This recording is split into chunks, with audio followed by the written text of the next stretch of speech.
La emisión está comenzando. Todos los asistentes están en modo de solo escucha. Buenos días, espero que todos estén escuchando. Voy a conectar mi micrófono y voy a recibir un texto para ver si el sonido está correcto. Esta es la tercera semana en esta... Oh, sorry, I'm speaking Spanish. I forgot. Thank you for being here, everybody. This is our third week. We're going to be talking on this week about how to observe our thoughts. Thanks to the ability of the neocortex, we can do that. And we're going to explain this through the presentation today. Okay. We're going to talk about our behavior. Okay. Basically, everything that is storage in our neurons, in our mind, by the way of thoughts and emotions, is going to determine, what our behaviors are.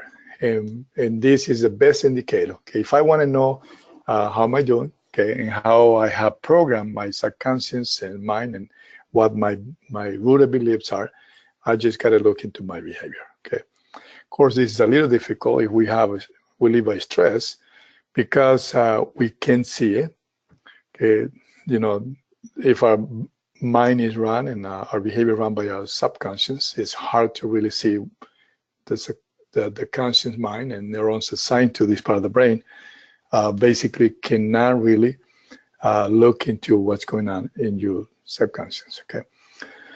Okay, Carl Jung mentioned something that we should probably reflect on it. Okay, everything that irritates us, okay, in regard to somebody else, that can lead us to understand ourselves better. If I get upset with my wife, if I get upset with a friend of mine or my son, normally that's a good time to look into what's happening. It had nothing to do with my wife or my son. This is an issue in regard to my own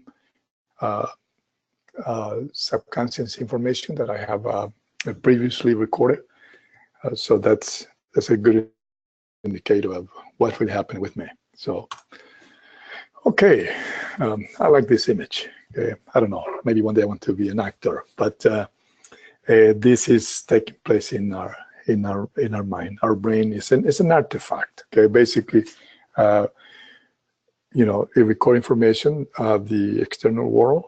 It also records information that I create, by using my conscience to initiate thoughts. So all this recording is safe, and we are actually creating files that are, making movies. So we make a movies our own. Where this is taking place, okay, I'm sorry, my screen is not being shared for some reason. Thank you for the text. Let me see what happened. Okay, I think it's every time that I touch my screen, I think it just go freezing. Okay. All right. So thank you for helping me there. Okay. So as I was describing this, making this comparison, we do actually are making a video. Okay? We are actually, with all the thoughts, we're creating network of circuitries, of everything, and our brain is just so unbelievable. Okay, it can associate information, and of course, if the movie that you're making is good, you want to take a look one more time. Okay, so if I want to make this comparison, let's say I am going to watch a movie, and the movie is great. If I do watch a movie and this movie is really good, I probably want to watch it one more time. Okay, and this is a good thing. But if the movie is not good, I will tell my friends, never go and watch this movie. Really bad. I won't even get close to, trying to sit and watch it one more time. So we are creating a movie of our life, and unfortunately, a lot of this information that we place in our brain, it just put together a network of different sections of this movie that is a movie of terror. It's a bad movie. For the most part, we create movies that are totally bad. Okay, how come we go back through our review mirror and start looking in the past, the things that we have placed in regard to my mother, my father, my cousin, and what happened with so and so. So this is what we're going to teach you, the implication and the effect about this network that we create by entertaining thoughts that are not really healthy and they're corrosive, and you basically are making a bad movie. Okay, why to watch it? That's the question, and why we do watch it, why we live by this bad experience of the past, why we are playing this movie over and over. Okay, and how come the brain is working on this default set, where the subconscious mind, where we have a record some of this information, we is continue running our life. Okay, we're going to talk to you about some of the components of along with this. Okay. Okay. Something happened in my computer. It's just not going to the next. Let's see if I erase it or not. Okay. Let's see what is happening here. All right.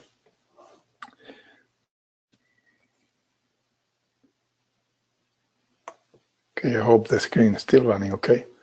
I'm running some problem with my computer, okay? Okay, we're gonna talk about experiences and how the brain has plasticity. Research, including ours, okay, has shown that memories are not just a physical thing that is just fixed, okay? And it can't move anywhere. So it is a bad idea to even think that we cannot change. And of course, you can teach your brain to do that. As you start labeling yourself, with this category. Okay, there's plasticity. Plasticity does mean none that your brain is plastic, but it means that you can create new network. Okay, now the brain, it is changing every day, and you basically have a change that is taking place. I'm going to try to write here a little bit to see if you can see this. If my computer froze, please. Jacob or Renato send me a text. Okay, so how the brain changes? Okay, well, this is what is happening. You have what is called gray matter, which are neurons, the body of the neurons. So basically, this is your gray matter.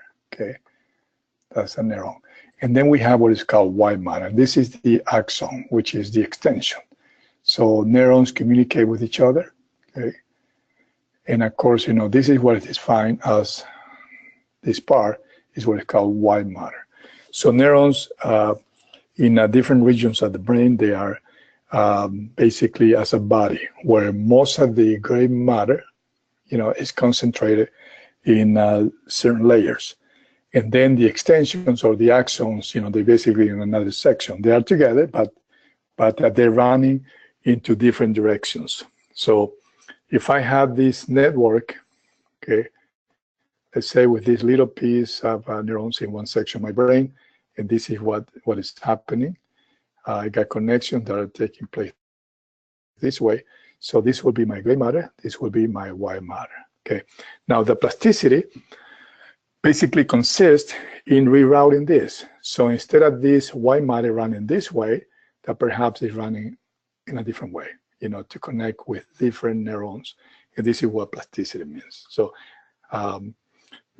so our brain is malleable. The circuitries can be reconstructed.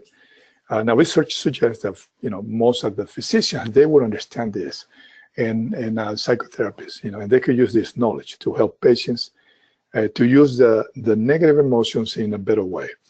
And now this is done by education, so knowledge is very important. So today you are acquiring knowledge. Okay. Now people that experience stress or anxiety can remember a traumatic event, in any source of chronic psychology issues, that are debilitating into benign feelings, and that's alter the emotional impact of unpleasant memories. Now, how this is done? Connecting new information. So that's the first step. And then the past experiences could be viewed in a different context. So it is the same brain, actually. Okay, there's the same neurons. Okay, they are just the same. What we're doing is redirecting axons. Okay, So this is what plasticity means. And what is the relevance of this? Because basically a neuron contains a lot of information. So it can be, between 10 and 20,000 files that could be actually storage on these neurons. So the key of this plasticity and the changes in the brain, it does depends on this, the direction that the actions are going to take place and what it means in terms of the physiology and the makeup of the chemistry of the brain. It means that there's going to be more flow of energy into different regions of the brain when this is happening. So if you see into CT scan in a person that is living by anxiety, you're probably going to see very little energy in this area, the neocortex area. You're going to see a lot of energy right here where all these strong emotions have been built. And you're going to see damage, created because of the excess of, chemicals of stress. So, and of course, this can be rebuilt, just by rewiring, and sending axons, to look into other neurons that has a different type of information, or build new information by creating new networks of circuitries in the brain. Okay, so we're going to talk about emotions right now. This is one of my favorite topics. Okay, emotions, they come in different flavors. Okay, there are what we call positive emotions. Okay, and there are what we call negative emotions. So we can experience positive or negative emotions. So emotions are not really bad. So none of these emotions are bad. So they play a role. We discussed about this last week. So positive emotions, they are nothing but information that is being filed in a certain part of the brain. In this case, the hippocampus plays a role into filing positive emotions. So where that information is coming, emotions are not coming directly by your thoughts. Okay, your thoughts produce chemicals that are going to be sent from the brain into the body. Okay, and these chemicals are going to determine how the body responds, and then the body responds, and that response produces an emotion. Okay, and then that emotion has to be filed. Okay, if what you have produced in your mind produce emotions that are positive, like feeling peaceful, or feeling happy, or feeling compassionate, or love, that emotion is going to be filed in the hippocampus. Okay, so it is basically the body respond. The brain needs to know where to allocate it, so you actually can respond, chemically, in your brain, in your body, when that new experience comes again. So emotion that is going to require experience. Okay, I'm going to start with thoughts here. Okay, when the thought is explicit, then it's going to move me to take some action. So the action that I'm going to take is going to create some chemicals in the brain. These chemicals are messengers from here to the body. The body responds with that, with the respective emotion. Okay, and then it's filed over there, and that we call positive emotion. It plays a role, very important. That means, the body's telling your brain, repeat that experience again. Okay, it was good for us, so, the chemistry and the physiology and everything, takes place. And of course, you are the one that begin this process. Now, in terms of negative emotions, they play a role too. They are not bad, but it also is initiated with thoughts. It serves a purpose. So there is a purpose here too. Okay, in this case, there are different chemicals, that your thoughts are going to begin by wiring and connecting, associating circuitries in the brain. So the brain communicate with the body respond, okay? And of course, the body is telling you, brain, don't think that way anymore. You're gonna create some serious problems.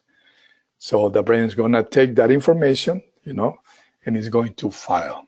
So now you're gonna file this, and now the file is gonna be in the amygdala. So one of the neurons that specialize will fire that emotion, that it took place. And of course, this is all through chemicals and all the stuff. So, okay, both of them are good. I mean, negative emotion, they're not bad. It's just a message from your body so you can make the needed changes, okay? Now, emotion has to be filed for several reasons, okay? Number one, anything that it will damage the body, okay, it needs to be registered somewhere so you don't repeat the same experience. So these emotions that normally we call negative will be filed so we, who we are, me, Ulysses, okay, receive the impact of new thoughts. For example, if I initiate thoughts that are related to this emotion here that is filed, that have produced fears. They are here in my amygdala. And I start entertaining thoughts, like let's say this is financial thoughts, okay? I start thinking, oh my goodness, I'm not going to be able to pay my bills. Why am I so stupid? Why I don't change? Why, money is not enough. If I entertain those thoughts, okay, since those thoughts are not good, basically the beginning of this is going to create chemicals. We connect a number of neurons and circuitries with that information. So this thing is fire, okay? And of course, there's going to be an impact on the body. It's a reminder, hey, you already thought about this 20 years ago and it didn't make you feel good and you actually almost got divorced, okay? Or perhaps, these entertaining these thoughts, it makes you less intelligent and you couldn't really get out of the hole for almost 5 years or 10 years. Do you remember that? So anyways, so the emotions is just the way how we have this particular connective information, to help us so we don't do the same thing, okay? Unfortunately, a lot of people don't understand this, okay? Okay, so now enough about emotions, okay? It's a connective activity that we develop to face the world, okay? So anything that we experience is going to create a file, everything, from the littlest experience, like I'm a little baby, my mother touched my feet, okay? The sense in my skin will send signals into the brain. The brain will actually give a sign, okay? A particular emotion to that, okay? And it means it is good because mom, okay, when she see me, okay, it creates oxytocin that is going to travel through the body. So she feels good. She touched me and I can feel, okay? And the sense of the touch, it does send signals to my brain. I'm just a little baby. I'm a sponge. So this emotion had to be filed. So this is good when mom touched my feet. Okay, but what if mom, she looks upset and angry, okay, and she touched me. So, and I'm a little baby. So my eyes are going to, capture the information on the change on the facial expression. And now my mom, who is upset, and she is under a lot of stress, instead of producing oxytocin, it's producing a lot of cortisol. This thing is just traveled through the bloodstream. As she touches, I don't feel oxytocin, okay? And then that as a negative emotion. This is not what I want, okay? This is not good. All right. Okay, so every experience creates an emotion and it's filed, as I say, or the hippocampus, if it's a positive emotion, or the amygdala. This depends on the context, okay? See, what does it mean, okay? And that's actually, it's codified by the brain. Now, we also use emotions as a strategy to draw attention, okay? And this is a personal experience, okay? So, and as I discussed last week in communication, in the way how we communicate in two different ways, okay? Communication could be in a way how we express love, compassion, or it could be, asking for help. So some of these emotions and behaviors, like anger or communicating with resentment or indifference, it's just we're calling attention, we are looking for help. we need help. We don't know. So this is our, consciously we don't see it, okay, but this is a strategy too, okay. Okay, different categories on emotions. Each emotion projects a different feeling. So, I mean, this is just a list. So please, this is not set on stone. There's a variation of different connective activities. So if I have a emotion, feeling as I feel insecure, so there are feelings: incompetence, it can be impatient, slightly shame. Okay, I'm sorry, this is Spanish. Okay.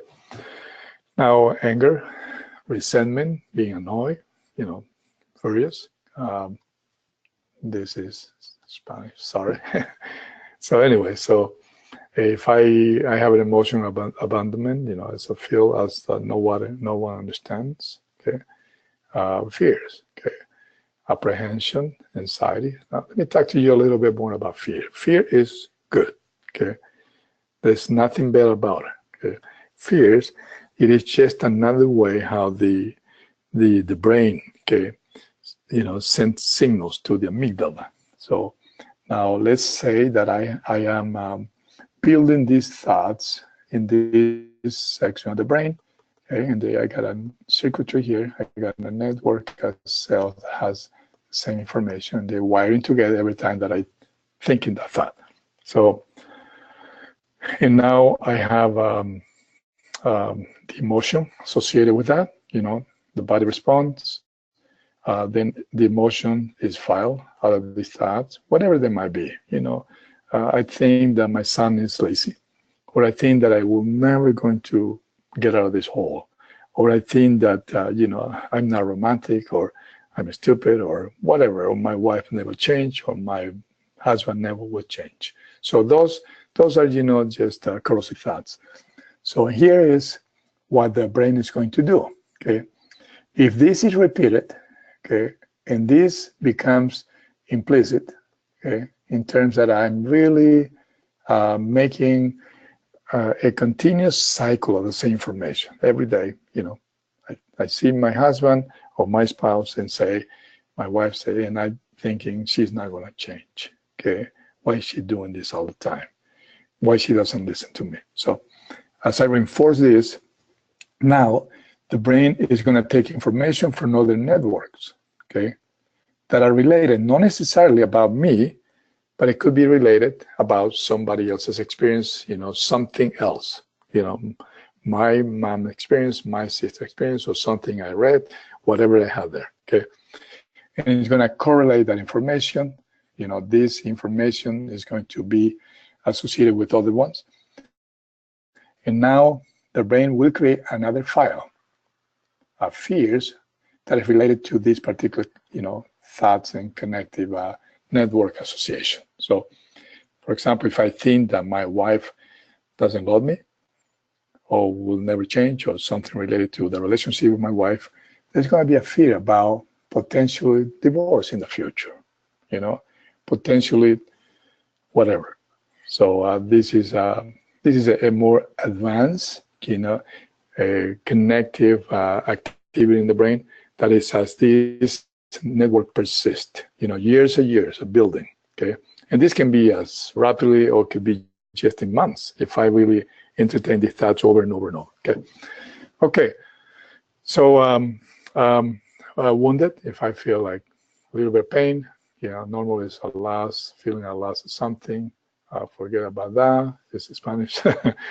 And if I feel frustrated, okay, normally there's disappointment. I'm sorry, my emotions are about frustration, feeling disappointed, or that I have failed. If emotions bring that my emotions are being unworth it, okay, there's feelings associated. So with that, so continuous guilt might be a regret, shame, desperation can turn into depression, or feeling without hope. Those are just, the way how the brain, and the body are continuously maintaining connection. There is a point as we repeat these thoughts, okay, since the body is involved with all this, this information of emotions that taking place, there's a point where the body will know better than the brain.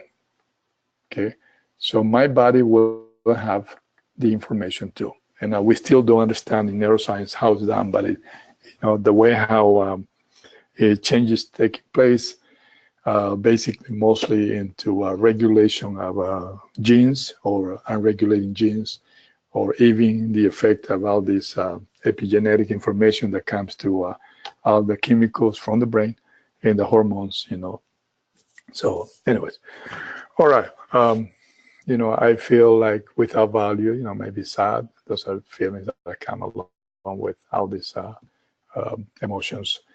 Other type of emotions, resentment, anger, emptiness, failures, feeling victimized, and so forth and so on. Okay.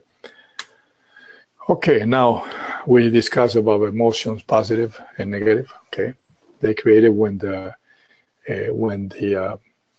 at this point, okay, the message from the brain, these emotions, okay, basically our cells in our body are producing, connecting the right type of genes, and the cells, are healthy. Okay, so this physiological condition will make you feel peace, compassion, love, hope, faith, and so forth and so on.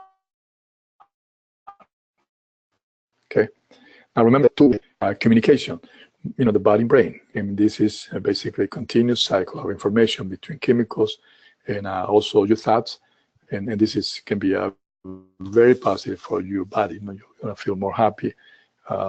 There's a lot of people that basically are thinking, why I don't feel more compassion? No, if I already felt that before, and I felt good about love more, if I already know how to love, and why I don't have more hope or more faith.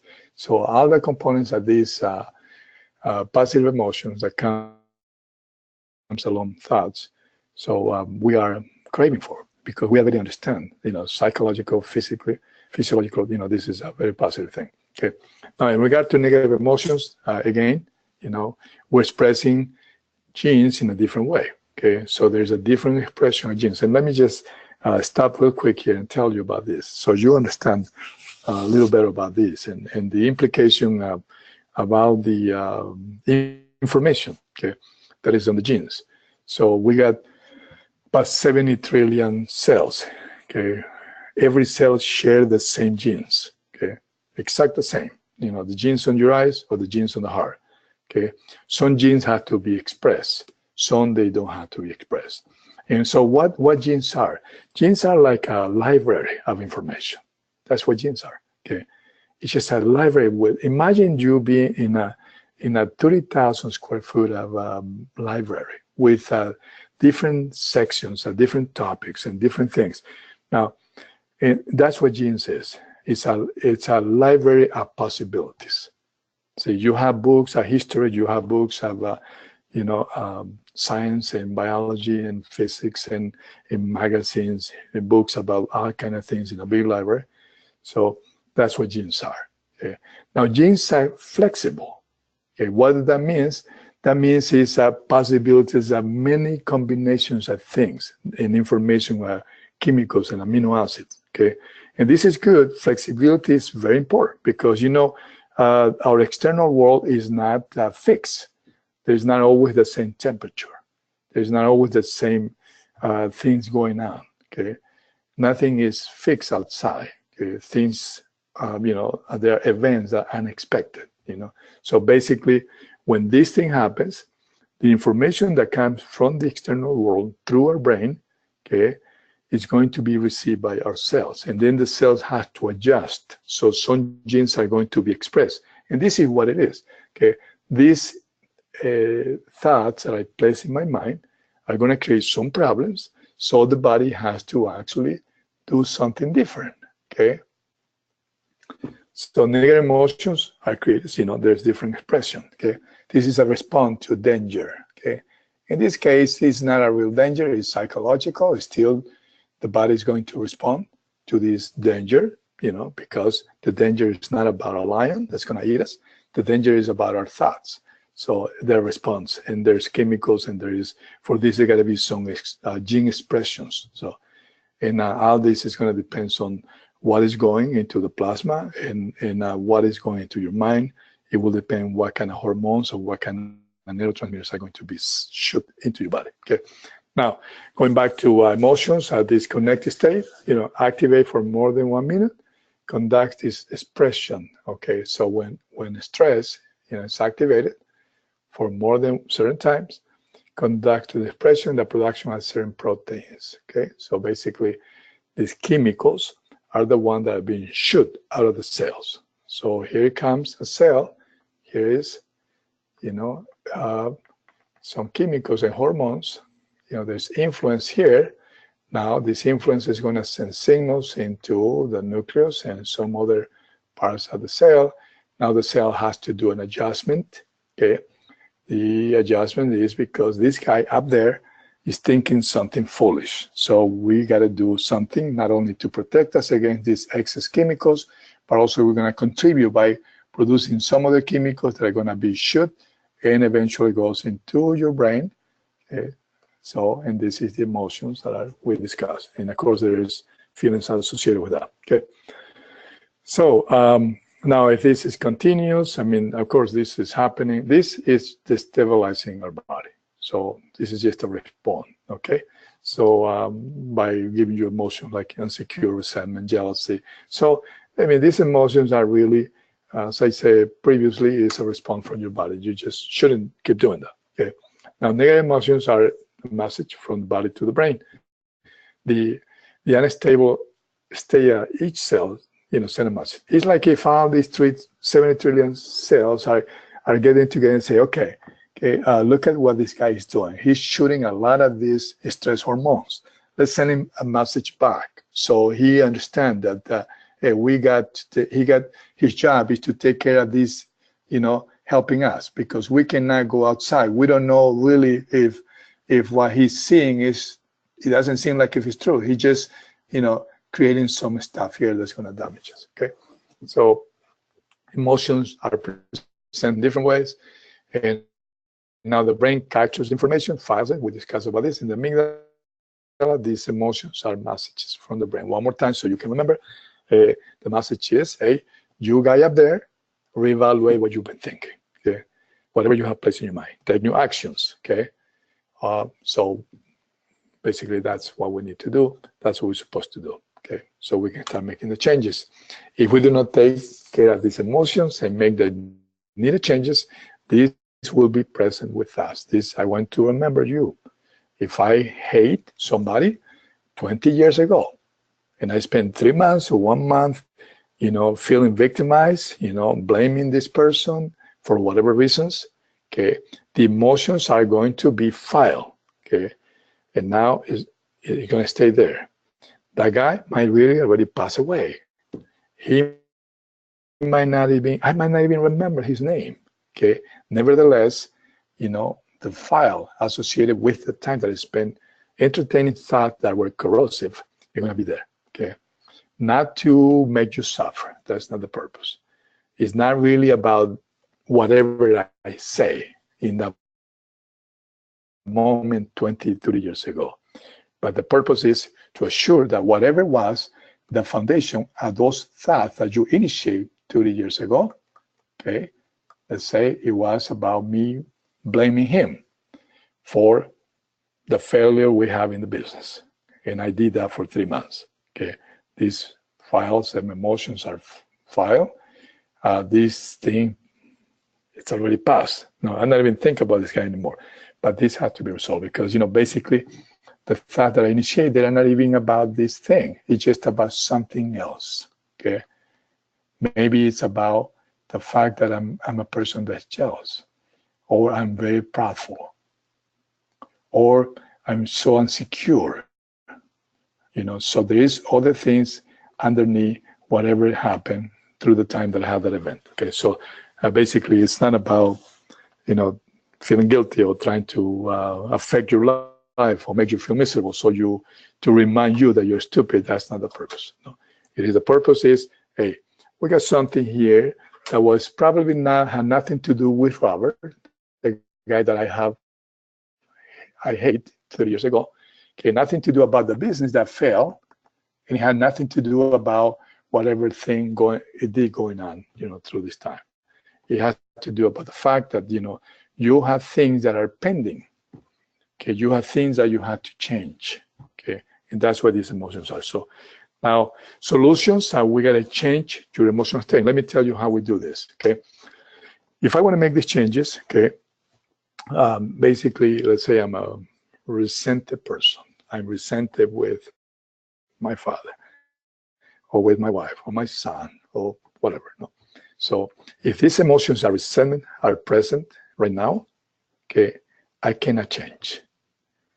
Okay, I cannot change under these negative emotions, because these negative emotions are not going to really help me at that moment. So I need to elevate, create an elevated emotion. Okay, and I will teach you how to do this. That's the first thing we got to do. Okay, because under negative emotions, I cannot resolve anything. A lot of people make a mistake when they feel upset or anger or lonely or feel, insecure. They're trying to solve problems. They start thinking. Okay, that's not the time to think. Okay, that's not the time to think about how to solve this. Okay, so we have to, if we want to improve our life and make the needed changes, we need to learn how to change the emotional state. Okay, we give you an assignment. Okay, last week, I hope every one of you are practicing. Let me tell you, this is amazing. Okay, the technique that we showed you about creating a new routine every morning. There is a purpose behind it. I'm gonna review it one more time in a minute. Okay, but we're going to utilize this to start preparing our body during the day to maintain a better, more elevated emotional state. Okay.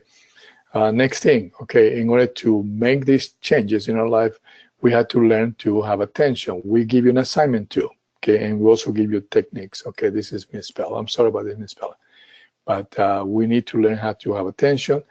We give you an assignment. Go to Brain HQ. Okay, this is a website, and practice for 15 minutes. I'm going to explain you why it is so critical to get attention, to learn how to focus, okay? Because without this, no matter how much your good intentions are to change, your brain is going to take over, because, there's so many network of information that are relevant to whatever negative things are, being placed in your mind, and you need to learn how to direct your thoughts. So the techniques that are being taught through this course, it is important to practice. We need to regulate the sympathetic and parasympathetic nervous system. We teach you about breathing. Hopefully you are practicing. Okay, I hope. Okay, I'm going to repeat one more time. One of those techniques is not all of them. There's few. Today we're going to add one more technique, but about breathing. Do this 3 times a day. Okay, you're going to breathe, inhale through your nose. Okay, 4 seconds, slowly inhale.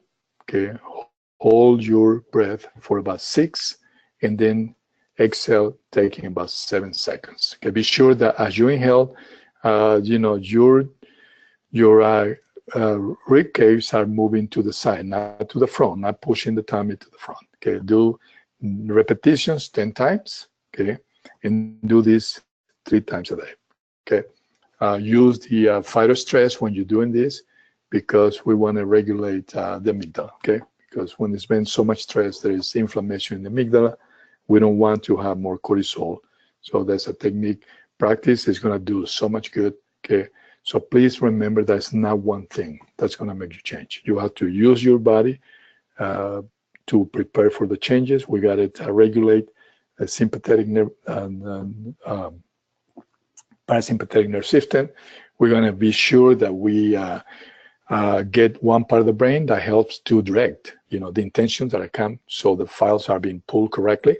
Okay, so attention is very critical. Okay, so another thing we're going to do is when I use your body, your posture. Okay, if for any reason you already been having anxiety, or you been press. You probably know, we all probably have a moment in our life or a time. So you understand, you see the posture goes a little bit down, our shoulders kind of cramp a little bit. Our body is not straight, okay? And our breathing is a little bit shallow, okay? So we're going to practice posture. So be sure that if you're sitting in your office, that you go straight, put your shoulder back to the back, practice the posture, okay? We talk about breathing, and of course, another thing we're gonna do, we're gonna use our facial expressions, okay? And I can explain to you why this is critical. We talked about that last week. This is a two-way communication. It's your body, okay, and it's your brain, okay. So we're gonna use our body to help our brain to send signals, okay.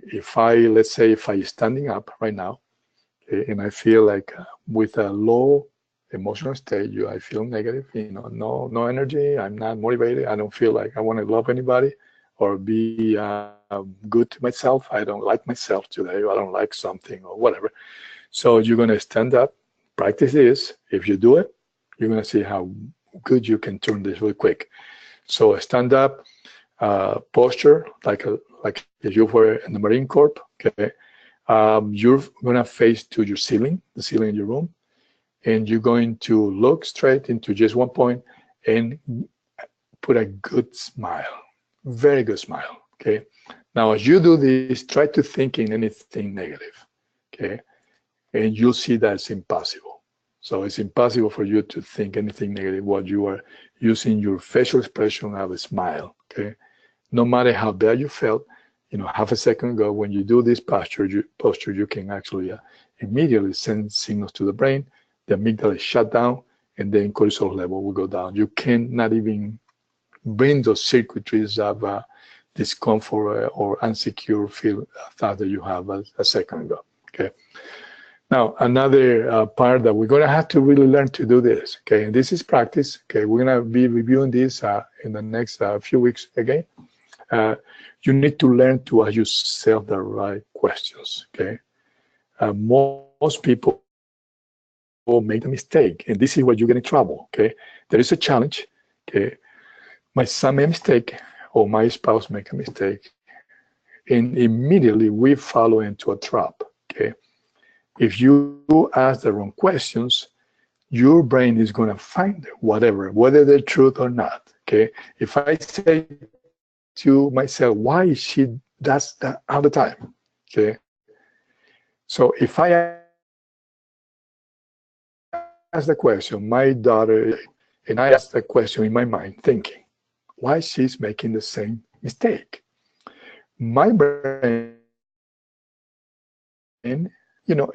so it's going to find files from the past, okay, mistakes, okay, her mistakes, somebody else's mistake. Remember that basically there is a lot of networks that are connected together, or they could be connected together. When it's anything that's associated, you say, why my daughter makes, always make that mistake.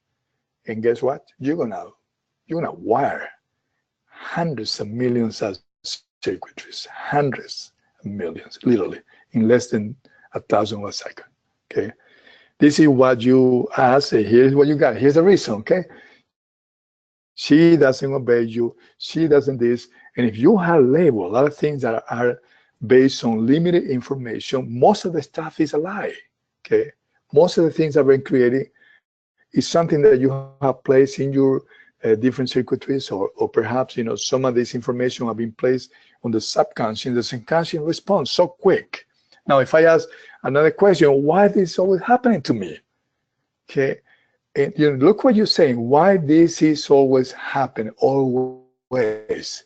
Okay, even though it is not always happening. Okay, your brain is gonna find it. Every single thing that happened, even though it's only about 100 times in your lifetime, okay? But it's gonna associate other things that happened to Peter, Mary, your mom, your daddy, and everything else that's related to something, the consequence or the context of whatever you are connecting these questions to, okay? So you produce statements that are not even correct, and then you're gonna get in trouble. So let's be sure that we ask the right questions. Okay. Let's say my daughter make a mistake. Okay. You have to avoid from your vocabulary. This will take a little bit of practice. Okay. And you have to do the right questions. Okay. And we all know this. Okay. And you don't have to be a scientist or a psychologist. This is something that's common sense. The questions are, like, what can I do to learn from this? If you are focused on this, what can I do to learn from this? Okay, how can I improve? Okay, or how can I love to this child? If you do that and you focus your attention on that question, not just by saying it, okay, you'll see how your brain start looking for the answer. Okay, what can I do? So my brain is going to look for the thing, because this is the intention to get out of this bad situation to make something better. Okay, so my brain will look for those frequencies. Hey, here's the answer. Okay, look at this. You're not listening to your daughter. You are so busy. You're so worried about money. You're always kind of looking, to feel victimized. Okay, you're upset all the time because somebody's not doing the way you're doing it. Hey, there's a problem. So why we don't change that?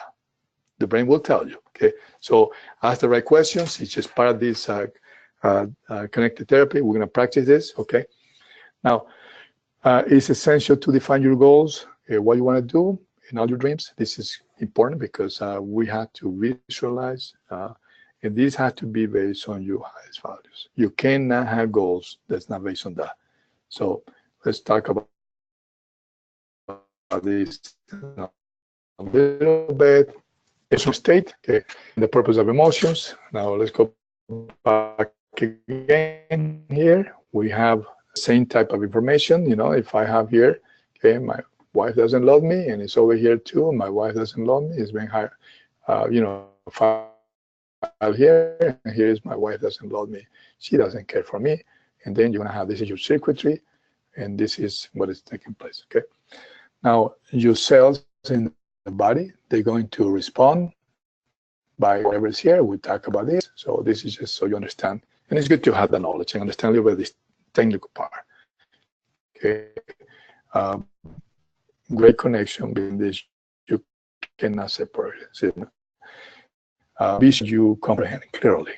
A single cell, even the last cell in your body, okay, is an identity. Okay, you are just a community of this 70 trillion times, and the brain is an artifact that you have to look to the external world.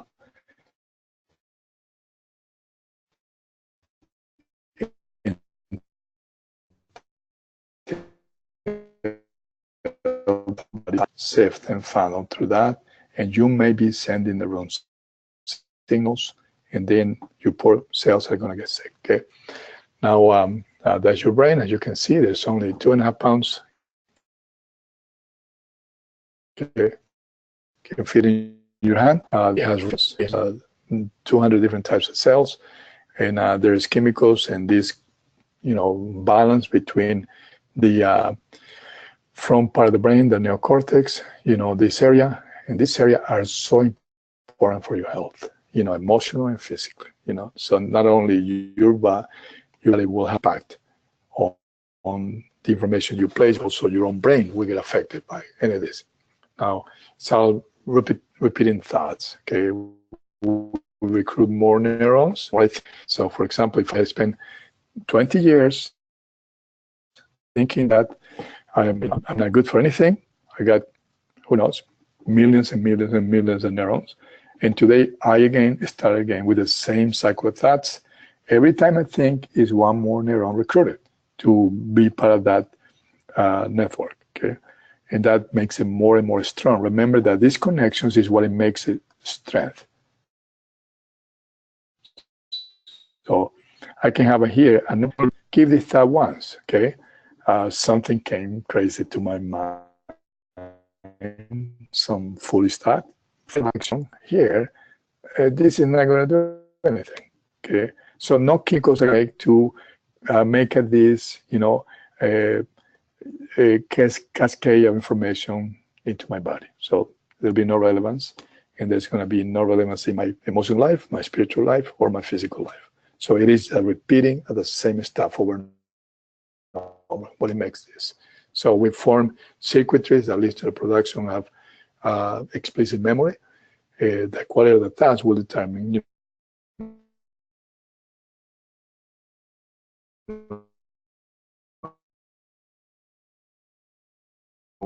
experiences, okay, which allow the body to help create an implicit memory.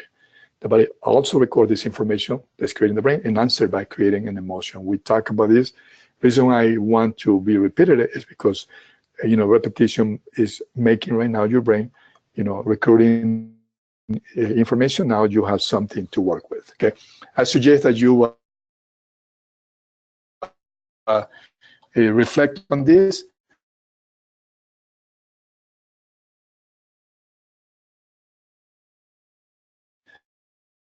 Right, flash away in about 48 hours, okay? And there'll be no explicit memory.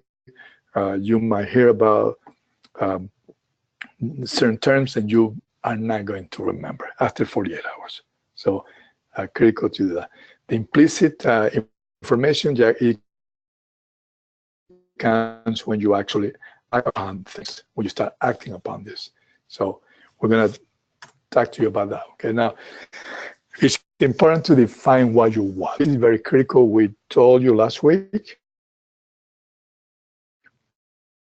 in the beginning, areas I want to improve, okay? Let's say health. Let's say it's my physical and emotional health. Here's my relationship with God, my spouse, my finances, okay? And here's where I am right now, okay? On the health, let's say I'm 40 pounds overweight, okay? Now here I had to project my my goal. I want to be fit. Let's say fit. My relationship with my spouse, let's say, is falling apart, okay? We don't have any actual personal relationship. So my goal is to, have romance and love her and care for her. So this is my goal. Right now I'm not there. So, but you have to be specific. Now, intentions are very important. Let me just go back with that so I can clarify this term intention. A lot of people get confused with intention. They think intentions, it is setting a goal. I want to lose weight. I have the intention to lose weight. Okay, but when we're under stress, okay, all this is going to flash away. Okay, because the intentions are going to be based only, I want to do this, lose weight, but only if I need to continue eating the same, drinking soda, etc. Okay, I don't have time for walking. So this is no, and then something else. Okay, so I have intention to set a goal to, be more close to my wife, but I'm under so much stress, I put some parameters. Okay, but if she do that, I won't do this. But if this happen, I won't do that. So this is not intentions. This is, you are living by controlling. You're trying to control everything outside yourself. Your spouse, your whatever, no? And I just say I have the intention to change my financial life, but I'm gonna do this only if somebody gives me, $5 million. Then, of course, my finance is gonna be good. This is not what intention is. Okay. So, okay, just want to define, and just to be sure that it's clear to all of us. Okay, so we have to define our goals very clearly. We have to be very clear in our intentions. Our goal has to be set and based on good values. Your brain, we create, basically, you're going to be creating, your life based on the past experiences. Then you're going to be living by stress. Okay. Now, intentions and goals have to do about the future. Okay. You only look through the rear view mirror on good feelings, not to trying to remember who damaged you, who did do this to you, or what your mom or dad did. Okay, this is not what, you're never going to be able to do this without looking for, okay? So having a purpose is essential to define every objective, okay? Why do I want more romance? Okay, you have to be clear. Why? Okay, because, you know, I love my wife and I love my kids and I want this family to be stable. And I know that in the future, this relationship will actually help me and her, and I want to be part of something bigger than just this, what I'm living right now. So be sure you have very clear objectives, okay? And establish the why, always why, okay, when you set this up. Define what you want. Now remember that the story is about to create motivation, okay, or inspiration, etc. Okay. This is an example, okay, if I'm an actor and I wanted to sell 100 billion, whatever my goal is. Okay. I want to buy a little house for my grandma. Okay, I want to help the school when I went in elementary school. I wanted to do something. Okay, so finally in everything, whether it's big or small. Okay, before like a movie. Okay, if the movie is great, you will see it again. Okay, if the movie that you are creating is not good, then definitely you don't want to see the movie anymore. So I hope this is the case, okay? And we are actually, you know, every day in our life, we are making a movie that actually it can make us feel good about this. And we can go back in a mirror and think, okay, you know, basically this previous experience wasn't the best, but I learned the best. And you're not focused on whatever other thing that happened along the way, okay? So what is the movie you want to write? You know that you're making your whole day, you know, and you're creating for the day. The technique that, and the routine that you're going to be practicing daily, it is to create a better day. So if you're making a movie that creates terror in your mind because you are focused on whatever your boss is doing or not doing, okay, now your mind is constantly producing. See? Not everything is fixed because if I have this information in my mind and I have these beliefs that are set in my subconscious, okay, and tomorrow I have a new experience, I confront this new event, and my brain will funnel this through these beliefs. Now there's a new me every day. Okay, the brain is not set, you know, it's changing for better or for worse. So I can reinforce this absurd that I put in the past, okay, I can keep reinforcing, you know, based on this. So now the story changes continuously, okay? And that's why you notice that people that you probably met 5 years ago and they have some issues that were psychological issues, you know, you see them, if they haven't changed for better, you're going to see the problem continue, digamos, increasing, growing, and affecting the personal life, okay? Now, we say before, fears are emotions, they're stored in the amygdala. Now, this it is a way how in order for us to build this, we have to really do a lot of work. This requires a lot of training. By the time I am afraid of finances, okay, by the time I'm afraid, thinking that I'm going to lose my spouse or my job or whatever I think, whatever fears that comes to my life, relationships, whatever happens, I gotta work it. I gotta work it. I gotta think a lot. You know, I gotta do a lot of repetitions of information. Okay. Now, in the process, the brain associates information, you know, from previous events, and these fears can also be edited. Okay. Fears are good, you know, if I'm in front of a lion and I save my life, the experience of everything that took place, you know, is going to be safe, and this is going to be positive because it's going to help me to be prepared. The next time they go to the jungle, I'm going to be better prepared. I'm not going to be afraid. I'm not going there. Fears just help me to be better prepared. And this is what the message is. If I have to give an exam next week, first I'm going to be projected into my neocortex and my limbic area. This is good. The message from your brain is, hey, you have to be prepared. That's all it is. It's not to make you feel I'm going to fail, I don't know anything. This is all created by your mind, by your thoughts. The first are just, hey, go and prepare. So you evaluate, perfect. I'm going to spend time because, I'm very weak on whatever, maybe algebra or maybe biology, whatever it is. So I need to spend more time preparing. Sometimes these fears might come, okay, as you reflect and look, and it may not be that maybe you are very prepared, okay? And you have to teach your subconscious mind and your brain, if you are prepared, that you are prepared. So this feeling disappears, and then you're good to go, okay?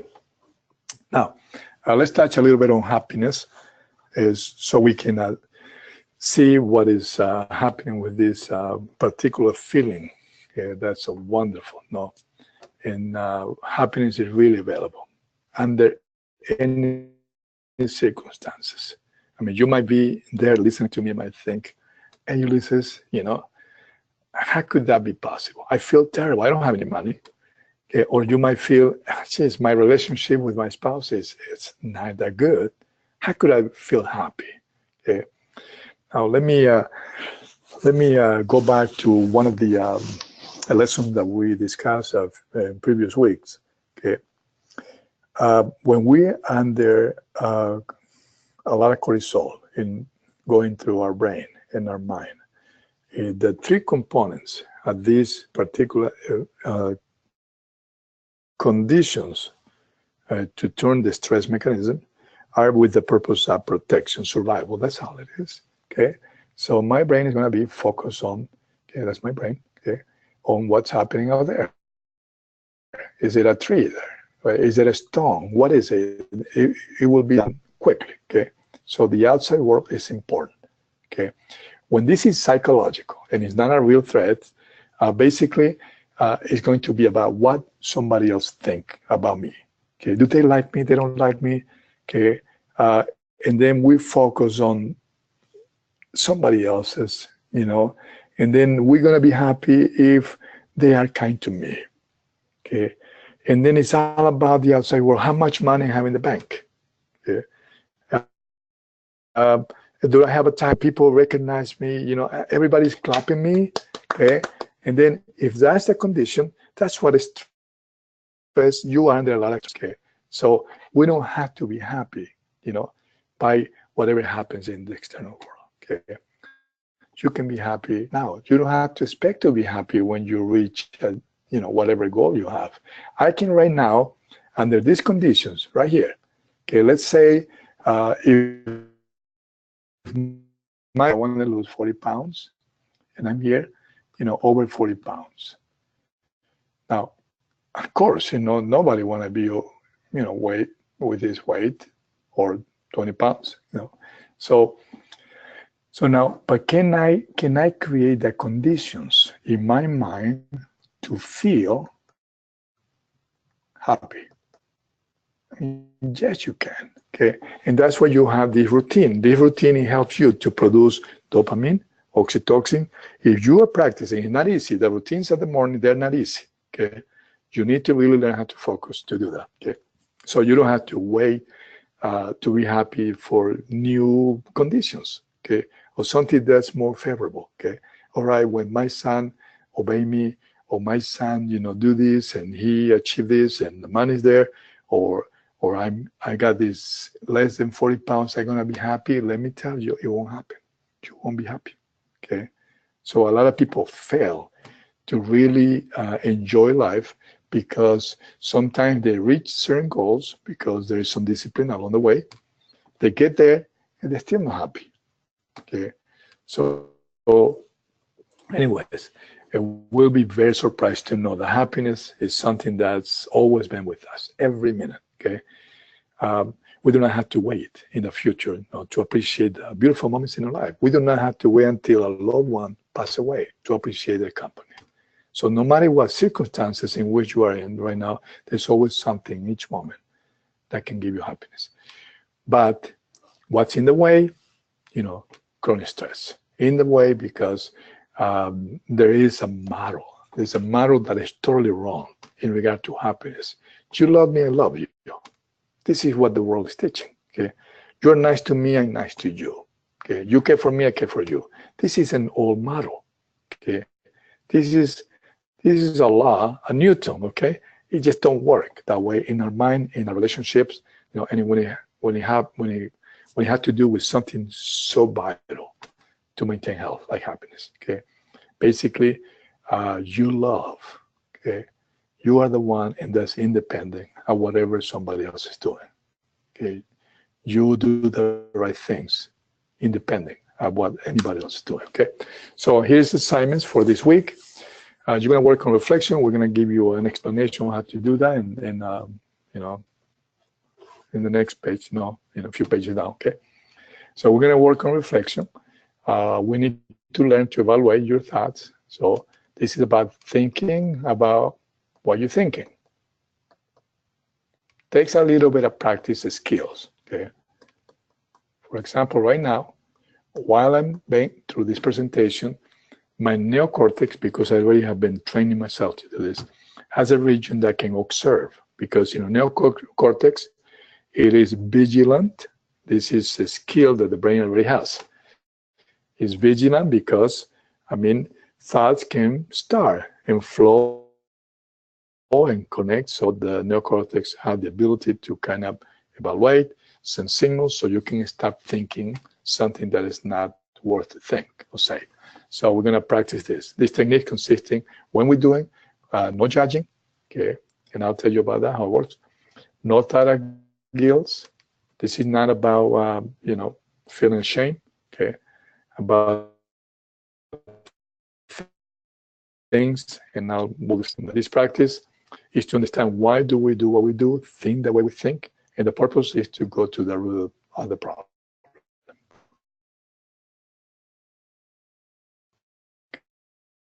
Okay. As we do this, we're going to learn how to observe the physical manifestation. Remember, if you talk to me now and you tell me something, okay, and as I listen, my brain is going to funnel the information, okay, through a filter, and the filters are going to be my own beliefs, okay.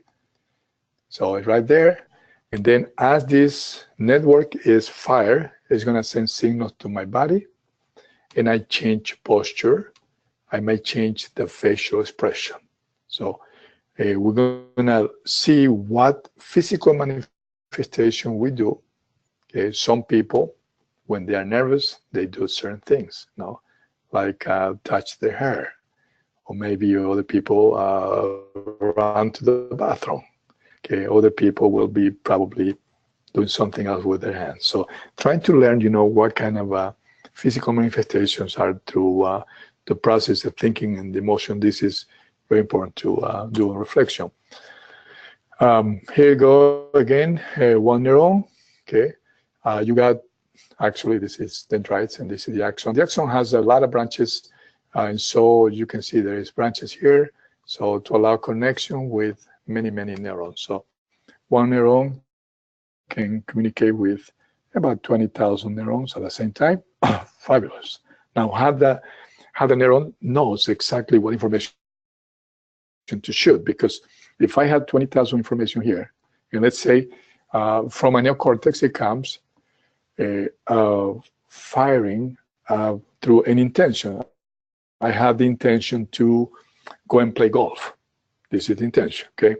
So as I'm doing this immediately, and this is clear, I want to play golf, okay?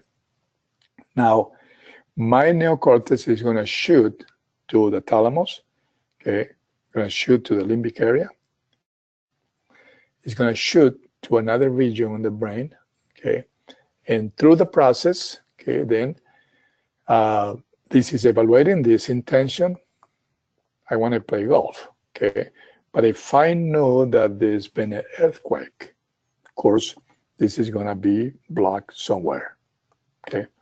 There's gonna be a signal back that's going to make, evaluate the intention, and it's not time to play golf right now. But if nothing like that happens, then there's gonna be projection to everywhere where I have the shoes, and the car they're gonna be driving, and some of the thoughts, in regard to my ability to play golf, et cetera, et cetera. So that is the process. Now, when it comes to our thoughts, since we have so many files in one neuron, okay, what it controls the ability to shoot the right information, okay? Because I have here 20,000 different things. I can have here the color of the eyes of my spouse. It's not in one place. No, it's not a picture. This is through chemicals that's is in a code. And I have at the same time in the same neuron, I have here, okay, the class of biology that I learned, 2 years ago.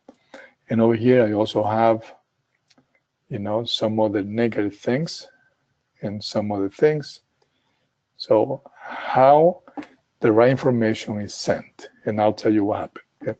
There is a section on the brain that actually it works as a support. Neurons, okay, are going to be supporting just to assure that the intention, okay, maintain focus.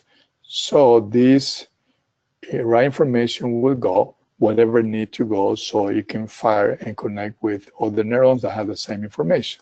So if I have a lot of cortisol flooding because I got a lot of stress, so that region that actually controls and supervises to be sure that the continuous focus on my projected intention stays there, okay? If I have a lot of stress, hard to focus. I can start with a thought.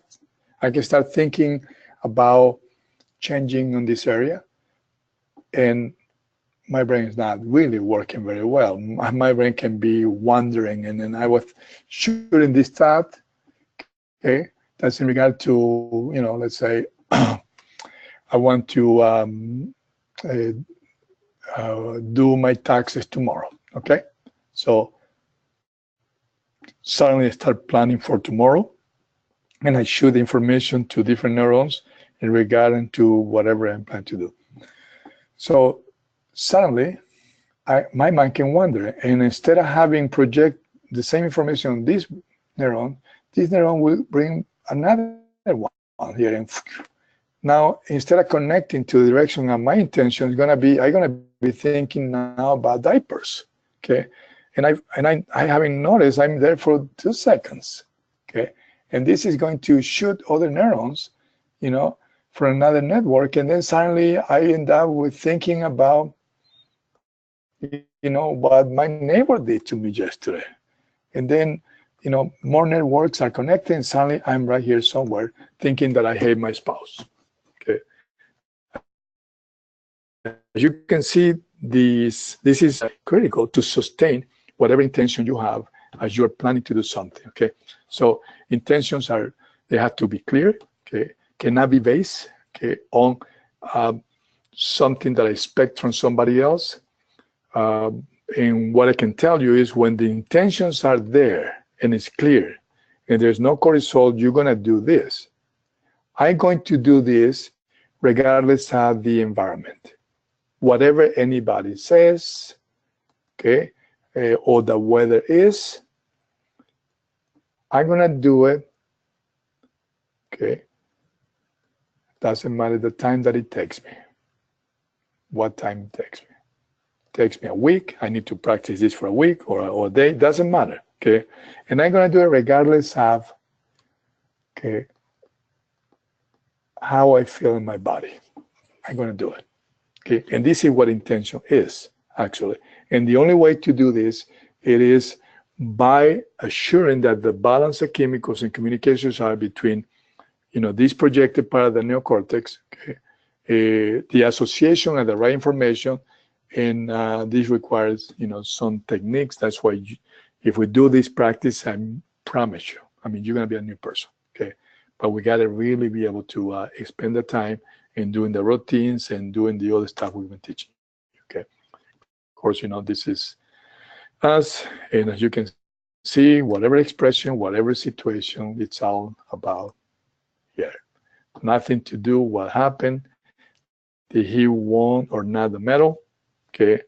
So instead of feeling victimized, if everything is okay, the person will learn through the experience and become a better person. Okay. So if not, if the root of this projected intention was, whatever here, of course I'm gonna blame somebody. I'm gonna feel victim, and I think life is not fair. God is not there, and I'm even gonna get upset with God. Okay. So, okay. Now let's go to the exercise. There's 2 exercises that you're gonna integrate to the previous ones. Okay, so you're gonna add to the previous one. We're gonna start preparing for metacognition. Okay, thinking about your thoughts. Now, what you're gonna do is this. Okay, during the day, okay, we're gonna do this 5 times. Okay, let me just tell you how many times the stress mechanism turns on in any typical day in a person that is healthy. Okay, so it's going to be about 30 to 50 times. This doesn't damage the body, okay? Because this is probably 1/1000 of a second to 1 second to 2 seconds, okay? This is not regard to psychological stress, okay? When we having psychological stress because we are perfectionists or we are hyperactive or we don't know how to say no or we are so worried or apprehensive, then the number of times the stress mechanism, it goes to about 300 to about 400 times. Some of those are minors, and some of those are, longer term, maybe 5 minutes, 10 minutes. Some of those might be just, half a second, but the number of times the stress mechanism, goes about tenfold about, okay? So you're gonna have time to do this because now you're gonna take, okay, when you experience a negative emotion during the day, okay, all we want you to do is just to observe, okay? Observe that emotion, observe the behavior. Now, you're going to observe your thoughts also. So you're going to observe and do this very objectively and without any judgment. Okay? Not judging about the person that was involved in this particular event. Okay? Now, not judgment about you. You're just going to observe like if you're observing from outside your body. Okay? This is a skill.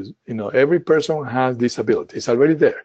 Okay, so because the neocortex, unless you actually die, see the last part of your body that dies is your neocortex. Because even you have a great damage in your brain, there's other parts that go first. Okay, hippocampus can go. Okay, some other areas can go and start dying, but your neocortex, it's going to be there. So. This is what is called metacognition. This is a preparation for us to, in the next few weeks, when we talk to you, to teach you how to go about to edit it, the labels that you have placed in your brain, the limited belief that they're now running your life and they're automatic. Okay. Now, the purpose, as I said, to prepare you for the next week when you learn how to edit a limited belief in your psychology. Okay. So, very important. Practice this. Don't worry if you messed it up. Okay. This is not about trying to, do a checklist. Say if you mess it up, it's okay. Just look at the thought that you had it, look at the emotions, okay, and look also to the behavior that you have. Don't judge yourself. Don't say, "Oh, stupid! I say that to my daughter," okay, or "Why I should have done that." No, don't do any of that. You're just gonna be an observer. Okay, practice this 5 times a day. Okay. Now, exercise number 2. This sounds a little silly, childish, but let me tell you, we're trying to make new network connections. We're trying to focus. Focus is essential. So, this and the other brain, HIQ, a website. Go there. Don't pay for it. There, you have a chance to take some. You're gonna have to. Put your name and your email address and practice 15 minutes a day. They look like little games. They're very fun. Don't try to if you like to be number one in your class, this is not about doing it fast, being first, getting point. This is about just, retraining your brain to be focused. And this other one too, okay? So you're gonna choose 6 different words during the day, okay? And you're gonna spell it out. And as you spell them, hit, hit your tie, sitting down, when you're doing the counseling. For example, if I say home, so I say H, and I hit my tie, and then when it comes to the vowel, I just clap my hand. Okay, so if I say home, I'll say H O. Okay, and I go M E, and that's all. Okay. Now I start with simple words, and then you're gonna make a little bit more longer the words until progressively become longer. Okay. Purpose: to develop the area of the brain associated with attention and focus. Develop this area is critical to make changes. Okay, because your mind is going to wander. I told you in the previous image that I draw again. Okay, here it's not like one neuron for one thing. It is one neuron with thousands of files and information. Okay, the key to sustain and maintain focus on whatever I want to think and direct my life and my mind to the right direction, so I'm not really entertaining foolish thoughts or anything that can be damaging, detrimental, negative. I got to be sure that my brain is working properly, so the right file, it is should into the network that the intention that began on the neocortex, it maintain, the sequence of information. Okay. So, okay. Now, I appreciate that your time. I hope this information was valuable. Thank you for being patient with my accent. The whole idea of this is to help us to change. We're not here to suffer. I mean, this is not the purpose. My strong belief is God wants us to be happy. I mean, we're going to have some challenges. I mean, definitely going to be some events. Some are small, some are big. But it's up to us, okay, to really do the necessary, create the necessary information so we can filter properly whatever we have here, whatever we have seen. The pain and all this suffering, it is made by ourselves. The brain and our body are designed to actually maintain happiness, maintain health. So unfortunately, when there is corrosive thoughts, it's very difficult for us to discern and see if I'm building a really corrosive thought. Because in front of something, sometimes that it looks and appears good, there might be, okay, something else. And this is what it creates the suffering. Okay? And sometimes we go about doing good for the wrong reasons. And of course, suffering is going to be there. Because, this doesn't mean for us to do, there's a purpose, and it has to be based on prospering. It has to be about contribution, has to be about love, has to be about treating ourselves equal, regardless of where we are. And it has to be about avoiding comparing our minds. So all the suffering can be stopped. I definitely believe that God has a plan for us, and there's going to be uncertain, so we can grow, because things cannot be every day the same way. I will appreciate that you've been here through this conference. I hope there was some learning along the way, and I hope that everybody has a little bit of benefit out of this presentation. God bless you this week, and please, I remind you, okay, this is not magical. You have to put your time. Okay? You have to do your routine. You have to do your practice. You're going to see the improvement. If you do this, I promise you, okay? And I have witnessed here what I've seen in the changes in thousands and thousands of people as I've been going through different parts in the States and in Mexico and other places. I have seen the changes. Okay? And not because we are super duper or I'm incredible. As you can see, the way how I present this is very simple, but there's a lot of truth involved with this. Okay, and I hope that you care for yourself and you avoid, trying to have intention to change if the conditions are appropriate for you. And if this happened, that happened, you got to remove this way of thinking and look more deep inside and make the changes so you always find the happiness inside yourself, regardless of what's taking place. The opportunities and blessings and growth, personal growth, and prosperity will come as we make the due changes. Thank you so much.